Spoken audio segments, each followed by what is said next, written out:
Hello everyone, I'm Valentina. I have NPM 244110003. Now, I want to share about material, customer, and markets. The first, I have definition. Customer adalah individu atau organisasi yang membeli produk atau jasa untuk memenuhi kebutuhan mereka. Customer ini bisa berupa orang atau biasanya perusahaan. Nah, maksudnya apa?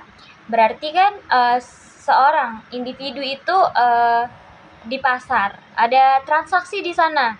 Berarti ada penjual dan pembeli di situ yang dibeli sebuah produk atau jasa. Si orang tersebut membeli karena atas berdasarkan kebutuhan. Makanya bisa dikatakan customer ini bisa berupa perorangan atau individu atau perusahaan. Kalau tadi sudah membahas tentang customer, sekarang market. Marketnya itu sekumpulan orang yang memiliki kebutuhan, kegiatan, dan kemampuan untuk membeli suatu produk. Jadi market itu bukan cuma orangnya, tapi juga potensi pembeliannya. Misal berdasarkan kebutuhan, seseorang itu membutuhkan pasta gigi, maka dia sesuai kebutuhan dia akan beli pasta gigi gitu. Target marketnya atau orang-orang yang berkebutuhan itu ya semua orang yang sikat gigi gitu, membeli pasta gigi. Jadi pada intinya tanpa customer, market itu nggak ada. Lalu tanpa ada market, bisnis juga nggak punya tujuan. Next, sesuatu hal pasti ada tujuannya. Yang pertama itu adanya customer dan market ini. Yang pertama untuk memahami kebutuhan pelanggan. Iya dong, karena seseorang pangsa pasar itu tujuannya kan untuk si pelanggan itu sendiri. Jadi kita memahami kebutuhan pelanggan tentunya. Apa yang dijual, mana yang paling laris, yaitu yang dijual. Supaya kita jualannya itu nggak asal jual produk aja gitu loh, ada sesuai kebutuhan, terus mana yang paling laris gitu. Jadi sesuai urgentnya gitu, sesuai kebutuhannya. Yang kedua, kita bisa loh menentuin target marketnya. Jadi nggak semua orang itu target market kita. Contohnya yang jualan adalah perempuan, lalu dia menjual kosmetik, ya target marketnya ya cewek gitu. Jadi bisnis itu bisa lebih fokus. Terus untuk meningkatkan kepuasan pelanggan tentunya. Kalau mereka merasa bisa memenuhi kebutuhan dengan membeli kepada si customer itu tadi, kita secara nggak langsung tuh kita punya penentuan untuk target itu sendiri. Maksudnya si pelanggan itu merasa puas. Jadi dia bisa sustainable untuk berlangganan kepada seorang customer. Lalu untuk meningkatkan penjualan dan pertumbuhan bisnis. Kalau misalkan seseorang itu bisa semakin tepat ya targetnya dan produk yang dijualnya juga, jadi semakin besar peluang untuk mendapatkan keuntungan yang lebih banyak.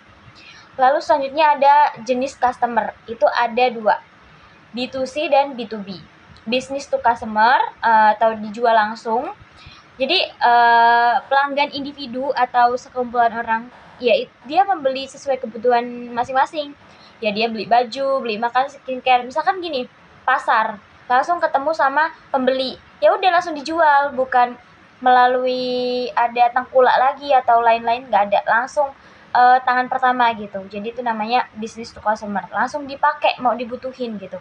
Yang kedua ada B2B, business to business. Yang saya singgung adalah tengkulak. Misal penjual ayam untuk diolah menjadi ayam geprek. Berarti kan mentahannya ayam potong itu disuplai ke yang mau jual geprek. Jadi dia buat jualan lagi gitu. Jadi bisnis to bisnis gitu. Jadi perbedaannya itu kalau B2C itu lebih ke emosi sama keinginan karena fokusnya ke kebutuhan kan. Kalau B2B itu lebih ke logika dan keuntungan. Selanjutnya ada segmentasi pasar. Ada 4 berkaitan, ada demografiknya, geografik, psikografik, dan behavioral. Yang pertama demografik, ya udah berdasarkan usia, jenis kelamin, dan pendapatan. Kalau geografiknya berdasarkan lokasi. Terus psikografiknya berdasarkan gaya hidup dan kepribadian, dan behavioralnya berdasarkan kebiasaan membeli. Nah, demografik berarti kan seseorang yang memiliki usaha, dia sudah menargetkan, contohnya yang kosmetik tadi. berarti umur 17 sampai 35 itu berdasarkan usia dong. Lalu jenis kelaminnya perempuan. Nah, pendapatannya sesuaiin aja, mungkin 1 bulannya dia mau targetin berapa gitu. Berdasarkan lokasi ya, misalkan di Bandar Lampung, berarti kan aksesnya orang di Bandar Lampung aja gitu. Maksudnya akses untuk bisa membelinya Bandar Lampung ya, berarti domisili dong yang bisa beli. Kecuali memang ada platform online. Lalu psikografis berdasarkan gaya hidup dan kepribadian. Dia beli memang butuh kok, karena perempuan kan butuh kosmetik gitu. Jadi ya dia beli sesuai gaya hidup dia, kepribadian dia, atau memang berdasarkan kebutuhan. Behavioralnya berdasarkan kebiasaan membeli. Emang udah menjadi habitsnya dia membeli seperti itu. Jadi kita harus paham akan hal gitu. Kenapa penting? Karena setiap orang itu beda. Jadi strategi jualannya itu juga harus beda seperti itu. Walaupun misal yang dijual itu sama, strategi penjualannya harus berbeda gitu.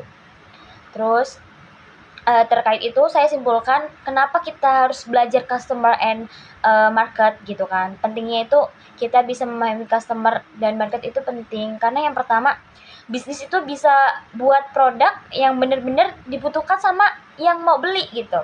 Yang kedua, strategi pemasaran itu jadi lebih tepat sasaran.